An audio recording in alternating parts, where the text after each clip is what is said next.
یہ حدیث سنانے لگا ہوں، حدیث ہے، حدیث رسول ہے۔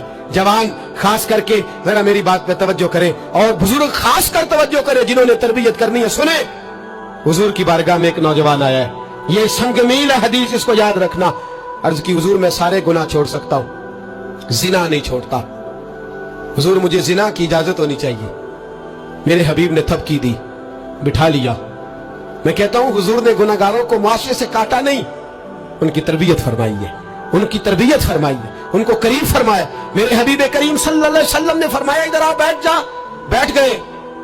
حضور نے فرمایا تو پسند کرتا ہے تیری ماں کے ساتھ کوئی بدکاری کرے؟ حضور نہیں۔ فرمایا تو پسند کرتا ہے تیری بیٹی کے ساتھ کوئی بدکاری کرے؟ یا رسول اللہ میں آنکھیں نکال دوں گا۔ حضور نے فرمایا تو پسند کرتا ہے تیری بہن کے ساتھ؟ حضور میں کاٹ ڈالوں گا وہ ہاتھ جو میری بہن کی طرف اٹھیں گے۔ فرمایا تو پسند کرتا ہے کہ تیری خالہ پھوپھی ممانی کی طرف کوئی ایسی حرکت کرے؟ حضور میں کاٹ کے رکھ دوں گا ان لوگوں کو جو بات بھی کریں گے۔ میرے حبیب نے فرمایا اچھا، جس کے ساتھ تو بدکاری کی اجازت مانگ رہا ہے وہ کسی کی ماں نہیں لگتی، وہ کسی کی بہن نہیں لگتی، اور کسی کی بیٹی نہیں ہوگی؟ یاد رکھے ملا جلال الدین رومی ایک، امام غزالی دو، اعلیٰ حضرت فاضل بریلوی تین۔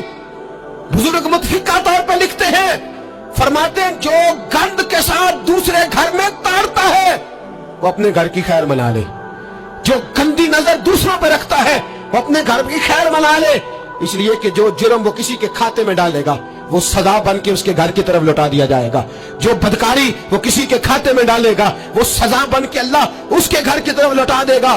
اگر اپنے گھر کو پاک رکھنا چاہتے ہو تو دوسروں کی طرف پاک نظر رکھنی شروع کر دو۔ اگر چاہتے ہو کہ تیرا گھر بے عجیب معاملہ ہے نا، بیٹے کو تو پسند کی شادی کی اجازت ہے تو بیٹی کو اجازت کیوں نہیں؟ اگر تیرا بیٹا پسند کی شادی کرے گا تو یاد رکھنا پھر جب کسی کی بیٹی یہ لفظ بولتی ہے پھر عزتوں کے جنازے نکلتے ہیں، پھر عریانی فحاشی کا جو ہے وہ کلک لگتا ہے ماتھے پر، پھر یاد رکھنا چاروں جانب سے رسوائیاں تیرا نصیبہ ہوتی ہے۔